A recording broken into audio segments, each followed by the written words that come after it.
Hello दोस्तों, आज हम पंचवर्षीय योजनाओं के बारे में देखेंगे कि भारत के संबंध में जो पंचवर्षीय योजनाएं शुरू की गई थी वो 8 दिसंबर 1951 8 दिसंबर 1951 को शुरुआत की गई थी। उस समय प्रधानमंत्री जवाहरलाल नेहरू थे। तो हम जानते हैं जैसा कि पंचवर्षीय योजनाओं में जो है वो योजना आयोग के द्वारा शुरू की जाती हैं।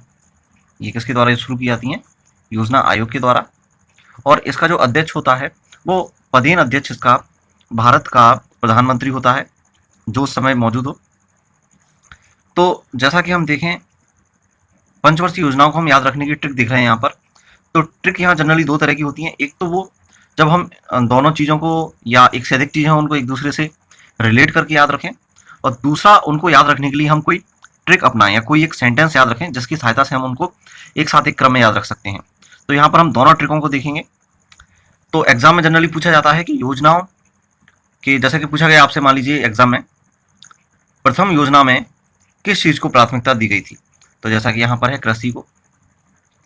तो याद रखने की ट्रिक देखिए, जैसा कि प्रथम योजना क्या है दोस्त? कृषि के लिए। हम जानते हैं भारत एक कृषि प्रधान देश है। अब द्वितीय योजना में किसको प्राथमिकता दी गई है? औद्योगिकीकरण को। याद कैसे रखेंगे कि कृषि से हमको मिलता है कच्चा माल, और कच्चा माल किस में जाता है? उद्योग में। तो दूसरा हो गया औद्योगिकीकरण। अब जब उद्योग लग जाएंगे तो लोगों को रोजगार मिलेगा और लोग जो है वो स्वावलंबी होंगे, यानी कि वो खुद अपना, औद्योगिकीकरण का मतलब क्या है? खुद अपना बिजनेस चलाएंगे और अपना अपनी अर्थव्यवस्था, अपनी इनकम स्वयं डेवलप करेंगे। तो औद्योगिकीकरण से क्या हो गया यहाँ पर? स्वावलंबी अर्थव्यवस्था। आगे देखें, जब स्वावलंबी अर्थव्यवस्था हो गई तो इसका मतलब लोग क्या हो गए? अब स्वयं पर आत्मनिर्भर हो गए, और जब आत्मनिर्भर हो गए इसका मतलब उनकी अब गरीबी भी दूर हो जाएगी। तो अगली पांचवी कौन सी हो गई? गरीबी उन्मूलन। चौथी थी आत्मनिर्भरता। अब छठवीं हो जाएगी जब लोगों की गरीबी दूर हो गई। और वो क्यों दूर हो गई? क्योंकि उनको रोजगार मिल गया, इसलिए उनकी गरीबी भी दूर हो गई। तो यहाँ छठवीं होगी रोजगार सृजन। और उसके बाद आत्मनिर्भर अर्थव्यवस्था, ये फिर से रिपीट की गई है। आत्मनिर्भरता की प्राप्ति और आत्मनिर्भर अर्थव्यवस्था, ये दोनों हैं। ये चौथी योजना थी, और ये सातवीं पंचवर्षीय योजना है। इसके बाद है कृषि एवं विकास। जब हम आत्मनिर्भर हो गए अपनी अर्थव्यवस्था में, तो अब कृषि के साथ साथ कृषि में क्या होगा? विकास भी हो जाएगा। तो कृषि प्रथम में थी, लेकिन अब इसके बाद आठवीं में आई है। इसके बाद अगला नवी को हम बड़ी आसानी से याद रख सकते हैं। इसको याद रखना बिल्कुल आसान है। जैसे न से शुरू होता है नौवीं, और न से ही शुरू होता है न्याय। तो नवी कौन सी हो गई? न्यायपूर्ण वितरण। चाहे वो कानून का हो या किसी भी सुविधा का हो, हर व्यक्ति के बीच में, हर भारतीय नागरिक के बीच में उसका न्यायपूर्ण वितरण होगा। 10वीं पंचवर्षीय योजना जो है वो है सामाजिक न्याय। न्यायपूर्ण वितरण होने के बाद सामाजिक न्याय और समानता। अगर न्यायपूर्ण वितरण होगा तो समाज में न्याय और समानता बनी रहेगी। और 11वीं और 12वीं दोनों की प्राथमिकता एक ही है, और वो है वो तीव्र एवं समावेशी विकास। ठीक है ना दोस्त? अब इन योजनाओं की सन पर एक बार हम गौर डाल लें कि पहली जो योजना है वो 51 से 56 तक, हम जानते हैं पंचवर्षीय योजना है तो 5 वर्ष के लिए चलती है। दूसरी 56 से 61 तक, ये भी कंटिन्यूस 5 वर्ष के लिए।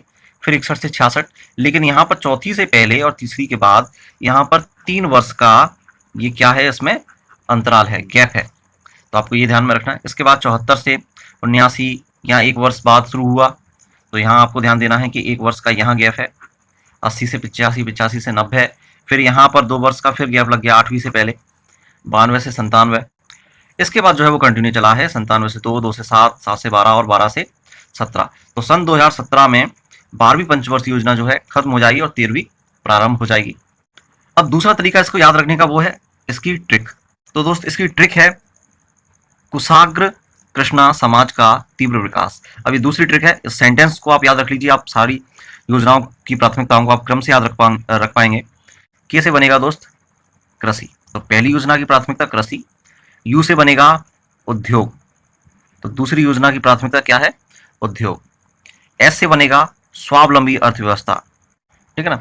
और ए से बनेगा आत्मनिर्भरता की प्राप्ति। फिर अगला जी से बनेगा गरीबी उन्मूलन, है ना? जी से क्या बनेगा? गरीबी उन्मूलन।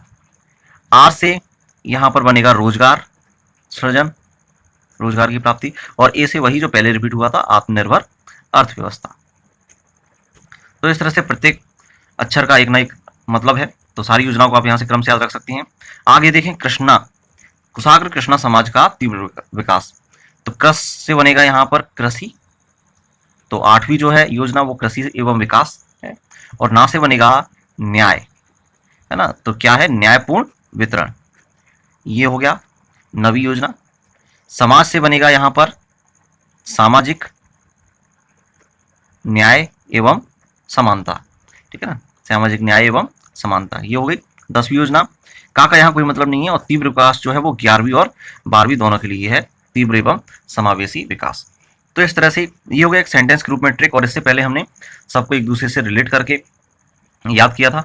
तो अगर आप दोनों में से जो भी ट्रिक आपको पसंद आई हो, आप इस वीडियो को एक दो बार और देखेंगे तो आपको ट्रिक आसानी से याद हो जाएंगी, समझ में भी आएगी। आप हमारे चैनल को सब्सक्राइब कर सकते हैं ऐसी और भी ट्रिक के लिए। Thank you, good bye.